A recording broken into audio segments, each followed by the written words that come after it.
Hi friends, Basha's கிச்சனில் இன்றைக்கி நம்ம 7 நாள் 7 நான்வெஜ் ரெசிபீஸ் ஃபார் பிகினர்ஸ் பார்க்க போகிறோம். பிகினர்ஸ்க்கு நான்வெஜ் ரெசிபீஸ் சமைக்கிறது ரொம்ப கஷ்டமாக இருக்கும். ஆனால் சிம்பிளாக ஈஸியாக 7 வகையான நான்வெஜ் ரெசிபீஸ் எப்படி செய்யறதுன்னு வாங்க பார்க்கலாம். இந்த வரிசையில் ஃபர்ஸ்ட் நம்ம பார்க்க போகிறது எல்லாருக்கும் ரொம்ப பிடிச்ச மட்டன் குழம்பு. இந்த மட்டன் குழம்புக்கு இன்றைக்கி நான் உருளைக்கிழங்கு அப்புறம் முருங்கைக்காய் சேர்த்துக்க போகிறேன். 1/2 கிலோ மட்டனை கொஞ்சம் தண்ணி ஊற்றி கொஞ்சம் உப்பு அப்புறம் மஞ்சள் தூள் போட்டு இந்த மாதிரி வேக வச்சு எடுத்துக்கோங்க. ஒரு 4லேருந்து 5 விசில் வேக வச்சு எடுத்தீங்கன்னா போதும். இப்போ ஒரு பேனில் கொஞ்சம் எண்ணெய் விட்டுக்கலாம். எண்ணெய் சூடானதுக்கப்புறமா பட்டை கிராம்பு போட்டு தாளிச்சுக்கோங்க. இந்த குழம்புக்கு சின்ன வெங்காயம் இல்லாட்டினா பெரிய வெங்காயம் ரெண்டுமே யூஸ் பண்ணிக்கலாம். நான் இன்னைக்கு சின்ன வெங்காயம் யூஸ் பண்ணியிருக்கேன். ஒரு 4லேருந்து 5 நிமிஷத்துக்கு இதை வதங்க விடலாம். இந்தளவு வதங்கினதுக்கப்புறமா தக்காளி, முருங்கைக்காய் அப்புறம் உருளைக்கிழங்கு சேர்த்து எல்லாத்தையும் நல்லா மிக்ஸ் பண்ணிக்கோங்க. முருங்கைக்காவும் உருளைக்கிழங்கும் சேர்க்கறதுனால இந்த மட்டன் குழம்பு ரொம்ப டேஸ்டியாக இருக்கும். நார்த் இந்தியன் ஸ்டைலில் இருக்கும். டாபாலெல்லாம் நம்மளுக்கு இந்த மாதிரி கிடைக்கும். அதனால் கண்டிப்பாக ட்ரை பண்ணி பாருங்கள். 2 டேபிள் ஸ்பூன் இஞ்சி பூண்டு பேஸ்ட் சேர்த்துட்டு அதையும் நல்லா மிக்ஸ் பண்ணிக்கோங்க. இஞ்சி பூண்டு பேஸ்ட்டு கொஞ்சம் தண்ணியாக அரைச்சிட்டேன் அப்படின்றதுனால இந்த மாதிரி இருக்குது. நீங்கள் கொஞ்சம் கெட்டியாக அரைச்சி விட்டுக்கோங்க. ஒரு 4 நிமிஷம் வதங்கினதுக்கப்புறமா மட்டன் ஸ்டாக்கை ஊற்றிடுறேன். அதாவது மட்டன் வேக வச்ச தண்ணி. இந்த ஸ்டேஜில் கலந்த தூள் சேர்த்துக்கிறேன். உங்கள்கிட்ட கலந்த தூள் இல்லைன்னா கறி மசாலா பவுடர் சேர்த்துக்கலாம். கறி மசாலா பவுடரும் இல்லை அப்படின்னா வெறும் மிளகாத்தூள் அப்புறம் தனியா தூள் சேர்த்துட்டு எல்லாத்தையும் நல்லா மிக்ஸ் பண்ணி இதை நம்ம கொதிக்க விடலாம். உருளைக்கிழங்கு அப்புறம் நம்ம போட்டிருக்க முருங்கைக்காய் ரெண்டுமே நல்லா வெந்துடணும். அப்போ வரைக்கும் இதை நம்ம கொதிக்க விடணும். ஒரு 5லேருந்து 7 நிமிஷத்துக்கு அப்புறமா எலுமிச்சம்பழம் இந்த மாதிரி பிழிஞ்சு விட்டுக்கோங்க. நான் வெஜிடேரியன் ரெசிபீஸில் எலுமிச்சம்பழம் சேர்க்கும் போது நல்ல டேஸ்ட் உங்களுக்கு என்ஹான்ஸ் பண்ணி கொடுக்கும். இன்னும் உருளைக்கிழங்கு வேகலை, அதனால நான் மறுபடியும் மூடி வச்சிட்டேன். உருளைக்கிழங்கு வெந்ததுக்கு அப்புறமா இதில் இப்போ நம்ம எடுத்து வச்சிருக்கிற மட்டனை சேர்த்துடலாம். மட்டன் சேர்த்துட்டு எல்லாத்தையும் நல்லா மிக்ஸ் பண்ணிக்கோங்க. இந்த ஸ்டேஜில் கொஞ்சம் கொத்தமல்லி சேர்த்துக்கிறேன். எல்லாத்தையும் நல்லா மிக்ஸ் பண்ணிட்டு ஒரு 5லேருந்து 6 நிமிஷத்துக்கு இதை நம்ம கொதிக்க விடலாம். குழம்பு உங்களோட கன்சிஸ்டன்சிக்கு ஏற்றாப்புல நீங்கள் கொதிக்க விடலாம். ரொம்ப திக்காக வேணும் அப்படின்னு நினச்சிங்கன்னா நல்லா கொதிக்க விட்டுருங்க. அப்படி இல்லைன்னா இந்த ஸ்டேஜில் நீங்கள் ஆஃப் பண்ணிடலாம். இந்த ஸ்டேஜில் கொஞ்சம் மிளகுத்தூள் அப்புறம் உப்பு கொஞ்சம் அட்ஜஸ்ட் பண்ணிவிட்டு எல்லாத்தையும் நல்லா மிக்ஸ் பண்ணிட்டீங்க அப்படின்னா நம்மளோட சூப்பர் டெலிஷியஸான மட்டன் குழம்பு தயார். பிகினர்ஸாக இருக்கிறவங்களுக்கு நிறைய குழம்புல அரைச்சி விடுறது அப்புறம் நிறைய மசாலா சேர்க்குறது அதெல்லாம் ரொம்ப காம்ப்ளிகேட்டடாக தெரியும். ஆனால் இந்த வீடியோவில் இருக்கிற எல்லா ரெசிபீஸையும் ரொம்ப சிம்பிளாக ரொம்ப ஈஸியாக நம்ம ப்ரிப்பேர் பண்ணிடலாம். ஒரு 5 நிமிஷம் கொதிக்க விட்டுட்டு ஃப்ளேம் ஆஃப் பண்ணிங்க அப்படின்னா ஈஸியாக செய்யக்கூடிய நம்மளோட மட்டன் குழம்பு தயார். இந்த ரெசிபி நீங்களும் செஞ்சு பார்த்துட்டு உங்களுக்கு எப்படி வந்துச்சு அப்படின்றத எனக்கு கமெண்ட் செக்ஷனில் சொல்லுங்கள். இந்த ரெசிபி உங்களுக்கு பிடிச்சிருந்துச்சுன்னா இந்த வீடியோக்கு லைக் கொடுங்க. என்னோட சேனல் ஃபர்ஸ்ட் டைம் பார்க்குறீங்கன்னா கண்டிப்பாக சப்ஸ்கிரைப் பண்ணுங்கள். அடுத்து நம்ம பார்க்க போகிறது ப்ரான் தொக்கு. ப்ரான் தொக்கு செய்யறதுக்கு வெங்காயம், தக்காளி, பூண்டு, கருவேப்பிலை அப்புறம் பச்சை மிளகாய் எடுத்து வச்சுருக்கேன். ஒரு பேனில் கொஞ்சம் எண்ணெய் விட்டுக்கோங்க. எண்ணெய் சூடானதுக்கு அப்புறமா கடுகு போட்டு தாளிச்சுக்கிறேன். இப்போ நம்ம நறுக்கி எடுத்து வச்சிருக்க வெங்காயத்தை சேர்த்துடலாம். ஒரு 5 நிமிஷத்துக்கு இதை வதங்க விடுங்க. வெங்காயம் இந்தளவு வதங்கினதுக்கு அப்புறமா இதில் நம்ம கொஞ்சம் கருவேப்பிலை சேர்த்துக்கலாம். அப்புறம் கொஞ்சம் பச்சை மிளகாய் சேர்த்துட்டு அதையும் நல்லா வதக்கிக்கோங்க.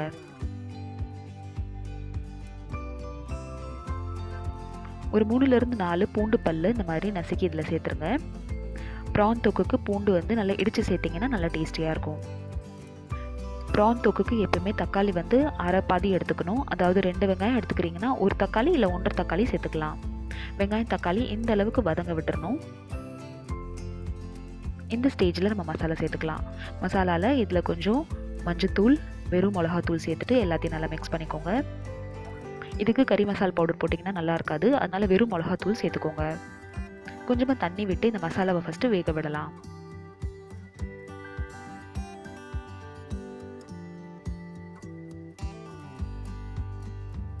மசாலா வாசனை போய் நல்லா இந்த எண்ணெய் மாதிரி எண்ணெய் பிரிஞ்சு வெளியே வந்துடணும். இந்த ஸ்டேஜில் க்ளீன் பண்ணி எடுத்து வச்சுருக்க ப்ரான்ஸை சேர்த்துருங்க. பெரிய ப்ரானாக இருந்தாலும் சரி, சின்ன ப்ரானாக இருந்தாலும் சரி, கடைசியாக தான் சேர்க்கணும். கொஞ்சம் உப்பு போட்டுட்டு எல்லாத்தையும் நல்லா மிக்ஸ் பண்ணிக்கோங்க. ப்ரான் வேகும் போது நிறைய தண்ணி விடும். அதனால இந்த ஸ்டேஜில் தண்ணி சேர்க்க வேண்டாம். இப்போ மூடி வச்சுருங்க லோ ஃப்ளேமில். கரெக்டாக ஒரு 5லேருந்து 7 நிமிஷத்தில் இந்த மாதிரி இருக்கும். மறுபடியும் எல்லாத்தையும் நல்லா மிக்ஸ் பண்ணிவிட்டு இதை நீங்கள் வேக வச்சிங்க அப்படின்னா இந்த மாதிரி தண்ணியெல்லாம் வற்றினதுக்கப்புறமா நம்மளோட ப்ரான் தொக்கு தயாராகிடுச்சு. இந்த ரெசிபி நம்ம ரசத்துக்கு ரொம்ப நல்லாயிருக்கும், சாம்பாருக்கு சைட் டிஷ்க்கும் ரொம்ப நல்லாயிருக்கும். கண்டிப்பாக ட்ரை பண்ணி பார்த்துட்டு உங்களுக்கு எப்படி வந்துச்சு அப்படின்றத நான் கமெண்ட் செக்ஷனில் சொல்லுங்கள். இந்த எல்லா நான்வெஜிடேரியன் ரெசிபீஸில் உங்களுக்கு இது ரொம்ப பிடிச்சிருந்தது அப்படின்றத நான் கமெண்ட் செக்ஷனில் சொல்லுங்கள். அடுத்து நம்ம பார்க்க போகிறது mutton semi gravy. Mutton semi gravy பண்ணுறதுக்கு ஒரு ப்ரெஷர் குக்கரில் 1 கிலோ மட்டனை இந்த மாதிரி வேக போட்டுருங்க. இதில் கொஞ்சம் உப்பு அப்புறம் மஞ்சத்தூள் சேர்த்துட்டு இதை நம்ம வேக வச்சு எடுத்துக்கலாம். ஒரு 4லேருந்து 5 விசில் வரைக்கும் வேக வச்சு எடுத்துக்க போகிறோம். அதோடு சேர்த்து 1 டேபிள் ஸ்பூன் இஞ்சி பூண்டு பேஸ்ட் சேர்த்துக்கிறேன். லிட் க்ளோஸ் பண்ணி 4லேருந்து 5 விசில் வேக வரைக்கும் வெயிட் பண்ணலாம். இது வந்துட்டு இருக்க டைமில் ஒரு கடாயில் கொஞ்சமாக எண்ணெய் விட்டுக்கோங்க. ஒரு 4லேருந்து 5 டேபிள் ஸ்பூன் எண்ணெய் விட்டிங்கன்னா போதும். எண்ணெய் சூடானதுக்கப்புறமா பொடி பொடியாக நறுக்கி வச்சுருக்கிற இஞ்சி பூண்டும் இதில் நான் சேர்த்துக்கிறேன். இது வந்து செமி கிரேவியாக பண்ண போகிறோம் அப்படின்றதுனால இதில் நான் இஞ்சி பூண்டு பேஸ்ட் சேர்க்காமல் இந்த மாதிரி கட் பண்ணி சேர்த்துக்கிறேன். கருவேப்பிலை போட்டு தாளிச்சுக்கோங்க. 2 காஞ்ச வத்தல் சேர்த்துக்கிறேன். அதையும் 1 நிமிஷத்துக்கு இந்த எண்ணெயில் வதங்க விடுங்க. இது வதங்கினதுக்கப்புறமா நறுக்கி எடுத்து வச்சுருக்க வெங்காயத்தை சேர்த்துருங்க. வெங்காயத்தில் இங்கே நான் சின்ன வெங்காயம் சேர்த்துருக்கேன். உங்கள்கிட்ட சின்ன வெங்காயம் இல்லைன்னா பெரிய வெங்காயம் சேர்த்துக்கலாம். ஒரு 5 நிமிஷத்துக்கு இதை வதங்க விடலாம். இந்த ஸ்டேஜில் நம்ம தக்காளி சேர்த்துட்டு அதையும் நல்லா மிக்ஸ் பண்ணிக்கோங்க.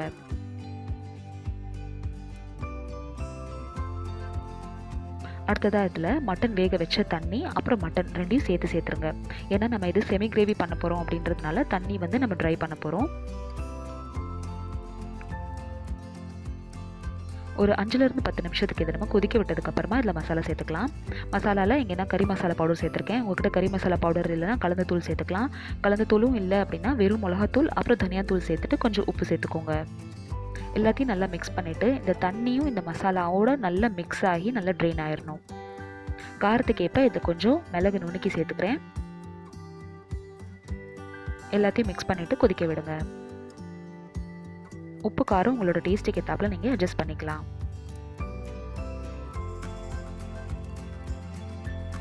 ஒரு 10லேருந்து 15 நிமிஷம் கொச்சதுக்கப்புறமா இந்த ஸ்டேஜில் நான் இதை போய் இறக்க போகிறேன். இது வந்து நான் இன்றைக்கி சாப்பாடுக்கு செய்ய போகிறேன் அப்படின்றதுனால இந்த கன்சிஸ்டன்சிலே இறக்கிட்டேன். இன்னும் கொஞ்சம் உங்களுக்கு கிரேவி வந்து ட்ரை பண்ணணும் அப்படின்னா இன்னும் ஒரு 4 நிமிஷம் கொதிக்க விட்டீங்க அப்படின்னா இன்னும் கொஞ்சம் ட்ரை ஆயிரும். இறக்கிறதுக்கு முன்னாடி கொஞ்சம் கொத்தமல்லி அப்புறம் இன்னும் கொஞ்சம் பெப்பர் பவுடர் போட்டுட்டீங்க அப்படின்னா நம்மளோட மட்டன் செமி கிரேவி தயார்.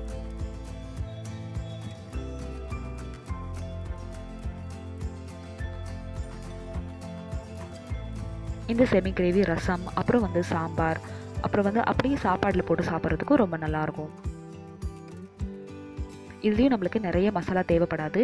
ஜஸ்ட் காஞ்ச வத்தல் கருவேப்பிலெல்லாம் போட்டு தாளிச்சிட்டு நம்ம வீட்டில் இருக்கிற வெறும் பொடியவே போட்டிங்கனாலே போதும். நம்மளோட இந்த தொக்கு வந்து ரொம்ப சூப்பர் டெலிஷியஸாக இருக்கும். கண்டிப்பாக ட்ரை பண்ணி பார்த்துட்டு உங்களுக்கு எப்படி வந்துச்சு அப்படின்றத நான் கமெண்ட் செக்ஷனில் சொல்லுங்கள். இந்த வீடியோ பிகினர்ஸ்க்கு யூஸ்ஃபுல்லாக இருக்கும் அப்படின்னு நம்புகிறேன். உங்களுக்கு இந்த வீடியோ யூஸ்ஃபுல்லாக இருந்துச்சு அப்படின்னா இந்த வீடியோக்கு லைக் கொடுங்க. என்னோட சேனலை ஃபர்ஸ்ட் டைம் பார்க்குறீங்கன்னா கண்டிப்பாக சப்ஸ்கிரைப் பண்ணுங்கள்.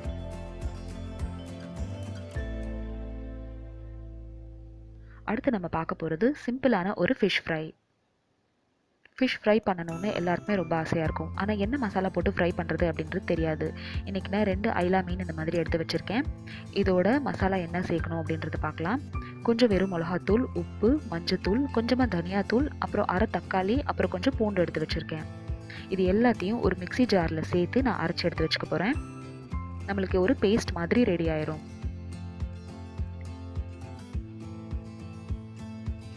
இதோடு சேர்த்து அரை லெமன் சேர்த்துக்கோங்க. தண்ணியெலாம் ஊற்ற வேண்டாம், வெறும் லெமன் மட்டும் சேர்த்துக்கோங்க. லெமன் இல்லைன்னா கொஞ்சமாக புளியும் சேர்த்துக்கலாம். இப்போ இதை நம்ம பிளெண்ட் பண்ணி எடுத்து வச்சுக்கலாம். இந்த மாதிரி ஒரு பேஸ்ட் மாதிரி ஆயிரும். இப்போ இந்த பேஸ்ட்டை நம்ம ஃபிஷ்ஷில் வந்து அப்ளை பண்ணிடலாம். இந்த மாதிரி நீங்கள் எல்லா மீனுக்கும் நீங்கள் வந்து மசாலா சேர்த்துக்கலாம். வஞ்சர மீனாக இருந்தாலும் சரி, இல்லை எந்த மீனாக இருந்தாலும் சரி, சின்ன மீனாக இருந்தாலும் சரி, பெரிய மீனாக இருந்தாலும் சரி. 4 பக்கமும் மசாலா அப்ளை பண்ணிவிட்டு ஒரு பிளேட்டில் தனியாக இந்த மாதிரி எடுத்து வச்சுருங்க. ஒரு 1/2 hour மேரினேஷனுக்கு அப்படியே விட்டுருங்க. அதுக்கப்புறமா இதை நம்ம இப்போது வறுத்து எடுத்துகிட்டு போகிறோம். எக்ஸ்ட்ரா இருக்க மசாலாவையும் இந்த மாதிரி மேலே சேர்த்துருங்க.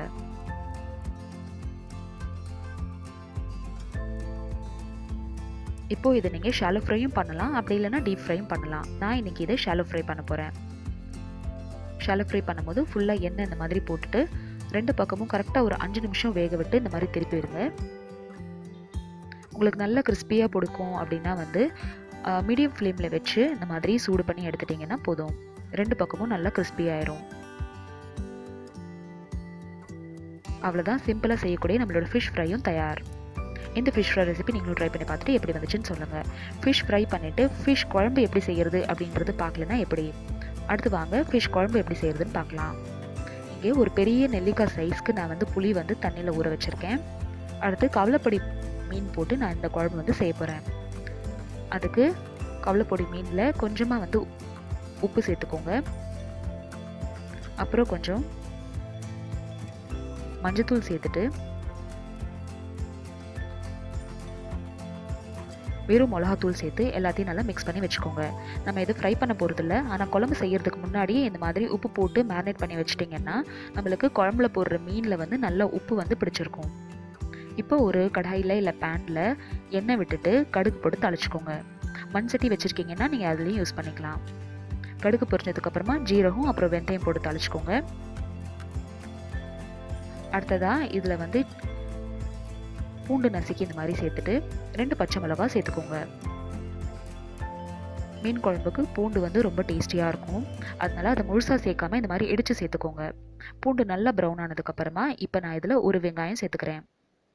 மீன் குழம்பு செய்கிறதும் வந்து ரொம்ப ரொம்ப ஈஸி தான். நீங்கள் ஜஸ்ட் ஒரு 2 தடவை செஞ்சு பார்த்துட்டிங்கன்னா போதும், உங்களுக்கு வந்து ஈஸியாக வந்துடும். வெங்காயம் இந்தளவு வதங்கினதுக்கப்புறமா இதில் நான் வந்து கொஞ்சம் வெறும் மிளகாத்தூள், உப்பு அப்புறம் மஞ்சத்தூள் சேர்த்துட்டு எல்லாத்தையும் நல்லா மிக்ஸ் பண்ணிக்கிறேன். உங்ககிட்ட குழம்பு தூள் இருந்துச்சு அப்படின்னா அதுவும் நீங்கள் சேர்த்துக்கலாம். இந்த ஸ்டேஜில் தக்காளி சேர்த்துக்கோங்க. அதையும் ஒரு 4 நிமிஷத்துக்கு வதங்க விடுங்க. வெங்காயம் தக்காளி இந்தளவு வதங்கினதுக்கப்புறமா நம்ம எடுத்து வச்சிருக்கிற புளி தண்ணியை இதில் சேர்த்துடணும். யூஸ்வலாக போடுற குழம்புக்கு புளியோட மீன் குழம்புக்கு கொஞ்சம் நிறையா நம்ம வந்து புளி சேர்க்கணும். நான் இது மாங்காய் போட்டு இன்றைக்கி செய்கிறேன் அப்படின்றதுனால புளி கொதிச்சதுக்கு அப்புறமா மாங்காவும் மீனும் இந்த மாதிரி சேர்த்துருங்க. உங்களுக்கு மாங்காய் போட்டு பிடிக்கல அப்படின்னா மாங்காவை ஸ்கிப் பண்ணிடுங்க. இப்போ மேரினேட் பண்ணி எடுத்து வச்சிருக்கிற மீனை இந்த மாதிரி சேர்த்துட்டு கரெக்டாக 5 நிமிஷத்துக்கு இது வேக விட்டீங்க அப்படின்னா நம்மளோட மீன் வந்து வெந்து இந்த மாதிரி மேலே மிதக்க ஆரம்பிச்சிடும். மீன் குழம்பு ஆயிடுச்சு அப்படின்னு எப்படி தெரியும்னா, மீன் வந்து மேலே மிதக்க ஆரம்பிச்சிச்சு அப்படின்னா வந்து நம்மளுக்கு மீன் குழம்பு ரெடி ஆயிடுச்சுன்னு அர்த்தம். இந்த கன்சிஸ்டன்சியில் நான் ஃப்ளேமை ஆஃப் பண்ணிட்டேன். இந்த சட்டி வந்து மண் சட்டி அப்படின்றதுனால நல்லா சூடுவாக இருந்துச்சு, அதனால இந்த கன்சிஸ்டன்சி நம்மளுக்கு இதில் வந்து வந்துருச்சு. இதை நீங்கள் பேனில் செய்கிறீங்க அப்படின்னா இன்னும் ஒரு 4 நிமிஷம் கொதிக்க விடுங்க. அடுத்து நம்ம பார்க்க போகிறது நண்டு குழம்பு. நண்டு குழம்பு செய்கிறதுக்கு ஃபஸ்ட்டு நண்டு அந்த மாதிரி க்ளீன் பண்ணி வாஷ் பண்ணி எடுத்து வச்சுக்கோங்க. தேவையான வெங்காயம் தக்காளியில் அந்த மாதிரி அரைஞ்சி எடுத்து வச்சுருக்கேன். கொஞ்சம் வெங்காயம் இதில் நான் அரைச்சி விட போகிறேன், அப்புறம் கொஞ்சம் வந்து நான் தாளித்து விட போகிறேன். ஒரு கடாயில் கொஞ்சம் எண்ணெய் விட்டுக்கோங்க. எண்ணெய் சூடானதுக்கு அப்புறமா இதில் கடுகு அப்புறம் ஜீரகம் போட்டு தாளிச்சுக்கோங்க. கொஞ்சம் சின்ன வெங்காயத்தை இந்த மாதிரி தாளிக்கிறதுக்கு சேர்த்துட்டு ஒரு 4 நிமிஷம் நல்லா வதக்கிக்கலாம். குழம்பு நிறைய செய்ய போகிறேன் அப்படின்றதுனால வெங்காயம் தக்காளி அரைச்சி சேர்த்துக்கிறேன். நீங்கள் வந்து இந்த அளவுக்கு குழம்பு செய்ய போகிறதில்ல அப்படின்னா அப்படியே நீங்கள் இதை வந்து வெறும் வெங்காய தக்காளியை வதக்கியும் சேர்த்துக்கலாம். கருவேப்பிலை அப்புறம் பச்சை மிளகாய் சேர்த்து வதக்கிட்டு தக்காளி சேர்த்துக்கோங்க. இதே ஒரு 4 நிமிஷத்துக்கு வதங்க விடுங்க. அடுத்து பூண்டு சேர்த்துக்கிறேன்.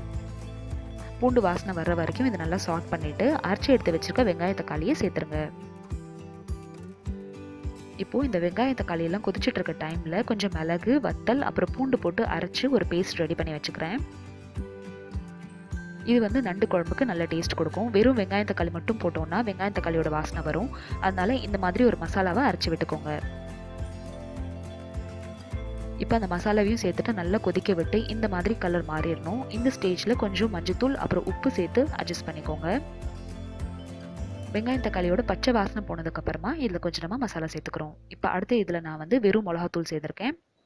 அதையும் நல்லா கொதிக்க விட்டுறேன். குழம்புல மசாலா வாசனையெல்லாம் போனதுக்கப்புறமா நம்ம எடுத்து வச்சிருக்க நண்டை இதில் சேர்த்துருங்க. நண்டை சேர்த்துட்டு அதை நம்ம கிளற முடியாது, அதனால அதோட மசாலாவை இந்த மாதிரி எடுத்து அது மேலே இந்த மாதிரி ஊற்றிடுங்க. ஊற்றிட்டு ஒரு 5லேருந்து 7 நிமிஷத்துக்கு வேக விட்டிங்கன்னா போதும். நண்டு வெந்துருச்சு அப்படின்னா இந்த மாதிரி ஆரஞ்சு கலரில் மாறிடும். கொத்தமல்லி போட்டு இறக்குனீங்க அப்படின்னா நம்மளோட நண்டு குழம்பு தயார். ரொம்ப காம்ப்ளிகேட்டடாக இருக்கிற எல்லா குழம்பு வகைகளும் ரொம்ப சிம்பிளாக எப்படி செய்கிறது அப்படின்றத இந்த வீடியோவில் உங்கள் கூட ஷேர் பண்ணியிருக்கேன். உங்களுக்கு கண்டிப்பாக யூஸ்ஃபுல்லாக இருக்கும் அப்படின்றத நம்புகிறேன். அடுத்து ஒரு 5 நிமிஷத்துக்கு கொதிக்க விட்டுட்டு ஃப்ளேம் ஆஃப் பண்ணிட்டீங்க அப்படின்னா நம்மளோட சூப்பர் டெலிஷியஸான நண்டு குழம்பு தயார். எல்லா குழம்பையும் செஞ்சுட்டு ஒரு அரை மணி நேரத்துக்காச்சும் அட்லீஸ்ட் ரெஸ்ட்டில் விட்டுருங்க. அப்போ தான் நல்லா அதில் மசாலா ஊறி நல்ல டேஸ்ட் கிடைக்கும். இதே மாதிரி நண்டு குழம்பு நீங்களும் செஞ்சு பார்த்துட்டு உங்களுக்கு எப்படி வந்துச்சு அப்படின்றத நான் கமெண்ட் செக்ஷனில் சொல்லுங்கள். லாஸ்ட் பட் நாட் லீஸ்ட்டாக எனக்கு ரொம்ப பிடிச்ச சிக்கன் குழம்பு எப்படி செய்யறதுன்னு பார்க்கலாம். சிக்கன் குழம்பு செய்கிறதுக்கு நான் இங்கே வெங்காயம் தக்காளி அரைச்சி விட போகிறேன். அதனால் கொஞ்சம் தாளிக்கிறதுக்கு அப்புறம் கொஞ்சம் அரைக்கிறதுக்கு எடுத்து வச்சுருக்கேன். எண்ணெய் சூடானதுக்கு அப்புறமா பட்டை கிராம்பு போட்டு தாளிச்சுக்கோங்க. ஒரே ஒரு ஏலக்காய் சேர்த்துக்கோங்க. அடுத்ததாக இதில் அரை வெங்காயம் இல்லை ஒரு வெங்காயம் சேர்த்து நல்லா வதக்கிக்கலாம். வெங்காயம் இந்த அளவு வதங்கினதுக்கு அப்புறமா பச்சை மிளகாய் அப்புறம் தக்காளி சேர்த்துக்கோங்க.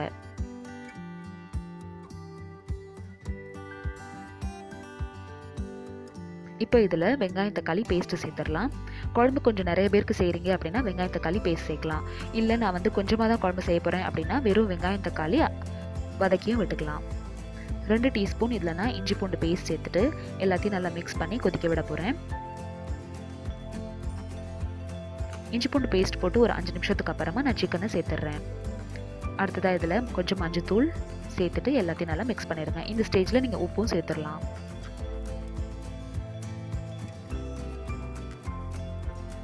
வெறும் மிளகாத்தூள் அப்புறம் தனியாத்தூள் சேர்த்துட்டு அப்புறம் கொஞ்சம் மிளகுத்தூள் சேர்த்துக்கோங்க. சில பேருக்கு கறி மசாலா பவுடரோட அந்த ஸ்மெல் இருந்தால் தான் பிடிக்கும். அப்படி உங்களுக்கு கறி மசாலா பவுடரோட ஸ்மெல் பிடிக்கல அப்படின்னா வெறும் மிளகாத்தூள் அப்புறம் தனியாத்தூள் போட்டு ஒரு 10 நிமிஷம் அதை வேக விட்டுட்டு இப்போ கொத்தமல்லி போட்டுட்டு எல்லாத்தையும் நல்லா மிக்ஸ் பண்ணி கொஞ்சம் லெமன் ஜூஸ் ஸ்குவீஸ் பண்ணிவிட்டு மறுபடியும் மூடி சிக்கன் வேகிறதுக்கு வெயிட் பண்ணலாம். சிக்கன் வெந்ததுக்கு அப்புறமா ஃப்ளேம் ஆஃப் பண்ணிவிட்டு இதை டிஷ் அவுட் பண்ணிட்டோம் அப்படின்னா நம்மளோட சூப்பர் டெலிஷியஸான சிக்கன் குழம்பு தயார்.